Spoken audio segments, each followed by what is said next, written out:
Good evening. This is Aftab Alam.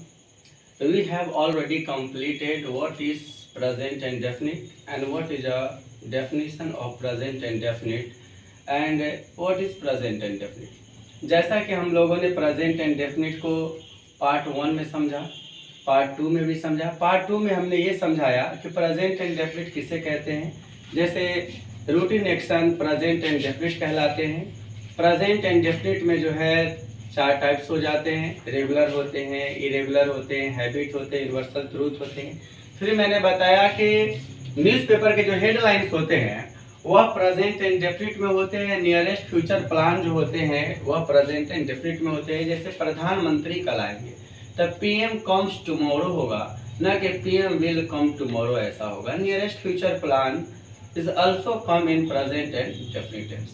तो हम आज आपको बताने जा रहे हैं कि प्रेजेंट एंड डेफिनिट के जो भी क्वेश्चंस होंगे, प्रेजेंट एंड डेफिनिट के जो भी ट्रांसलेशन होंगे, प्रेजेंट एंड डेफिनिट के जो भी सेंटेंस होंगे, उसका बनावट क्या होगा, उसके स्ट्रक्चर को आप कैसे करेंगे। हमें स्ट्रक्चर न सही पता रहने के कारण हमारा सेंटेंस क्या होता है, गलत बन जाता है। तो पहले हम स्ट्रक्चर को समझेंगे और मैं पार्ट बाय पार्ट करके आपको वीडियो इसलिए दे रहा हूं कि आप पार्ट बाय पार्ट करके समझे कि वाक्य में प्रेजेंट एंड डेफिनिट या किसी भी टेंस का जो स्ट्रक्चर होगा, जो बनावट होगा, जो ट्रांसलेशन होगा, या उसके आगे चलकर मैं कॉमन एरर पढ़ाऊंगा या अन्य भी बहुत सारी चीज मैं पढ़ाने वाला हूं वीडियो में, या स्पोकन का हो या ग्रामर का हो, चाहे लिटरेचर का हो या सब्जेक्टिव हो या ऑब्जेक्टिव हो, तो उसमें बहुत सारे कंडीशन समझना है। लेकिन सबसे पहले समझना हमें ये है कि प्रेजेंट एंड डेफिनिट का जो स्ट्रक्चर होगा, प्रेजेंट एंड डेफिनिट के जो ट्रांसलेशन होंगे वो हम कैसे करेंगे।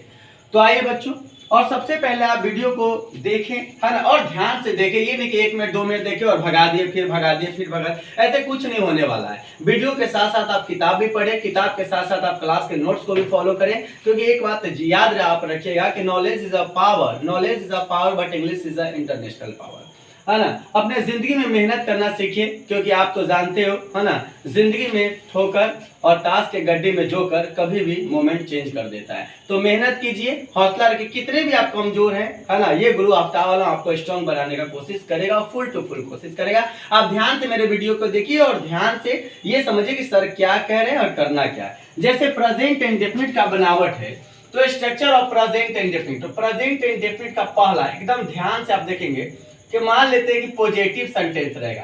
तो पॉजिटिव सेंटेंस आपको बनाना है सब्जेक्ट प्लस V1 और ऑब्जेक्ट। और ये subject plus V1 plus object आप कहां यूज करेंगे, तो आप करेंगे I के साथ, V के साथ, U के साथ और दे के साथ। यानी कहने का अर्थ है कि ये आप करेंगे प्लुरल के साथ। आई वी यू दे और प्लुरल के साथ आप subject plus V1 plus object use करेंगे। किसमें, तो पॉजिटिव में आप करेंगे। और पॉजिटिव सेंटेंस में आप इसको फॉलो करेंगे। उसके बाद मानते हैं कि आपको प्रेजेंट एंड डेफिनिट का निगेटिव बनाना है। मैं एग्जांपल भी दूंगा और एक एक पार्ट समझाऊंगा, लेकिन पहले आप स्ट्रक्चर को समझ ले। Subject plus do plus not plus V1 plus object करने का है। अगर ऑब्जेक्ट हो भी सकता है, सारे सेंटेंस में जरूरी नहीं कि ऑब्जेक्ट रहे ही, ऑब्जेक्ट होंगे भी, ऑब्जेक्ट नहीं भी होंगे। ये हम करेंगे जब हम ट्रांसलेशन आपको बताने का कोशिश करेंगे। फिर या आप इसी स्ट्रक्चर को आप यूं लिख सकते हैं, subject plus don't plus V1 और ऑब्जेक्ट। और एक खास बात मैं और बता दूं कि ये जो डोंट है, डोंट, आप इस डोंट को आप डूनो भी लिख सकते हैं, डूनो आप लिख सकते हैं। जैसे सब्जेक्ट प्लस डूनो, स्पोकन में आप डूनो बोलेंगे। जैसे आप कहते हैं आई डोंट नो, तो आप बोल सकते हैं आई डू नॉट नो। आप डूनो भी यूज कर सकते हैं। डज नॉट के बदला भी आप डूनो यूज कर सकते हैं। और अगर आप मान चलिए कि आपका क्वेश्चन होगा, तो आप पहले डू दीजिए, फिर सब्जेक्ट देंगे, फिर V1 देंगे और फिर आप ऑब्जेक्ट देंगे, क्वेश्चन मार्क देंगे। अगर क्वेश्चन आपका निगेटिव होगा तो आप डू के साथ नॉट दे दीजिए, या आप एक साथ डोंट लिख दीजिए, या आपकी मर्जी है तो आप डू प्लस सब्जेक्ट, सब्जेक्ट के बाद आप नॉट दे देंगे, प्लस V1 प्लस ऑब्जेक्ट। आप कैसे भी करके लिख सकते हैं। डू नॉट लिखें, डोंट लिखें, या आपको ये लिखने का इच्छा नहीं है तो आप जो है डू लिखें, सब्जेक्ट लिखें, फिर नॉट लिखें, फिर V1 लिखें, फिर ऑब्जेक्ट लिखें।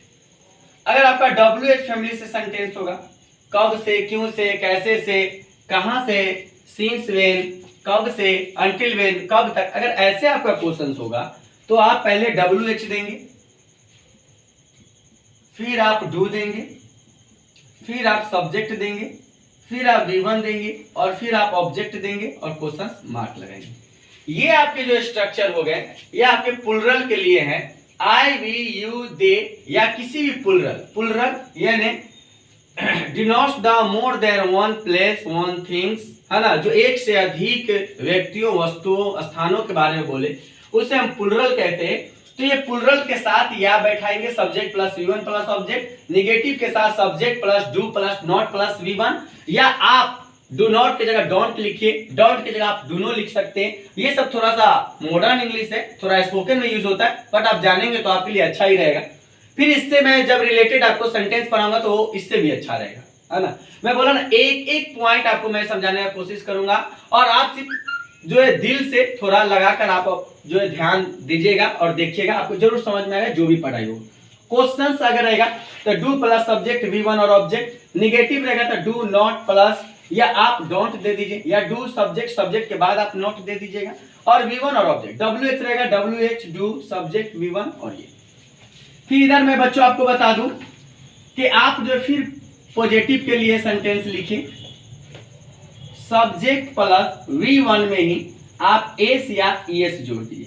कहने का अर्थ मैं ये कह रहा हूं कि V1 में एस या ES जोड़ दीजिए, कि V1 में एस या ES जोड़ने के बाद ही हमारा V5 बनता है, जिसे हम सिंगुलर कहते हैं, जिसे हम क्या कहते हैं, सिंगुलर कहते हैं। ये जो आपका यूज होगा वह यूज होगा ही के साथ, सी के साथ, इट के साथ और नेम के साथ, या आप यूं कह लीजिए कि ये हमारा यूज होगा सिंगुलर के साथ। देखिए ये आपका यूज होगा सब्जेक्ट प्लस V1 में एस या ES लगाकर सिंगुलर बनाते हैं। आपको पता है कि हम जब क्रिया में वर्ब में एस या ES लगाते हैं तो वो क्या बनता है, सिंगुलर बनता है। तो subject plus V plus S या ES जोड़ने का है और ऑब्जेक्ट लगाने का, कहने का मतलब V5 देने का है, सिंगुलर देने का है।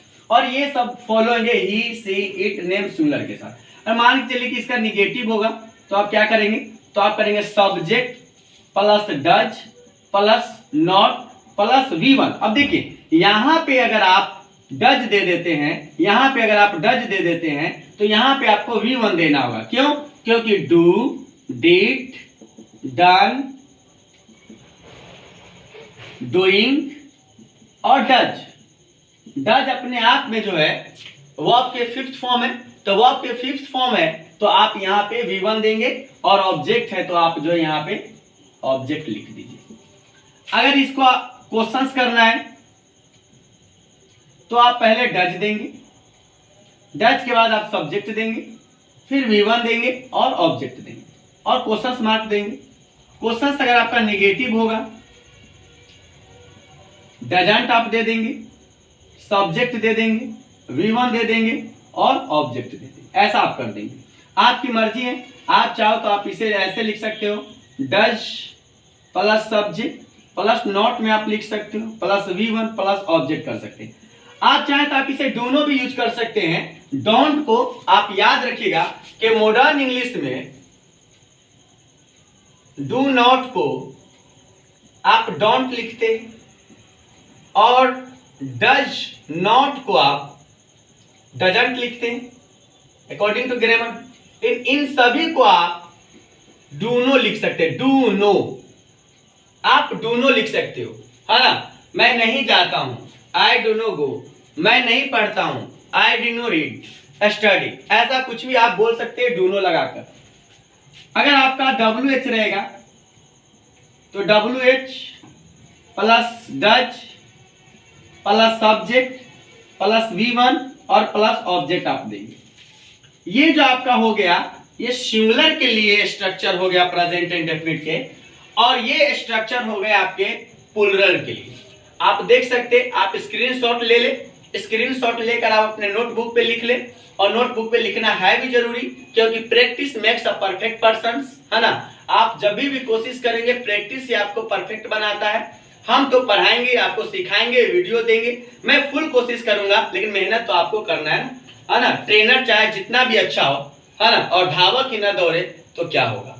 तो धावक को भी दौड़ना पड़ेगा और ट्रेनर को तो पढ़ाना है ही है ना। ऐसे हम लोग टीचर कम और ट्रेनर ज्यादा है, तो आप जो हमेशा मोटिव रहे इंग्लिश सीखने के लिए। फिर आप देखिए होता क्या है, तो ये सारे सिंगुलर के प्लुरल के लिए हो गए और ये सारे के सारे आपके किसके लिए हो गए, सिंगुलर के लिए हो गए।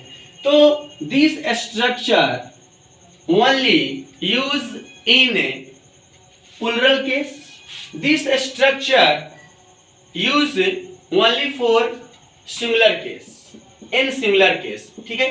तो ये हम प्लुरल के लिए लगाएंगे, ये सिंगुलर के लिए लगाएंगे। अब नेक्स्ट टॉपिक में, नेक्स्ट वीडियो में मैं आपको इससे रिलेटेड ट्रांसलेशन करवाऊंगा, इससे रिलेटेड मैं यहाँ पे क्वेश्चंस डालूंगा और उस क्वेश्चंस को मैं सोल्व कर करके बड़े अच्छे से मैं आपको बताने का कोशिश करूंगा।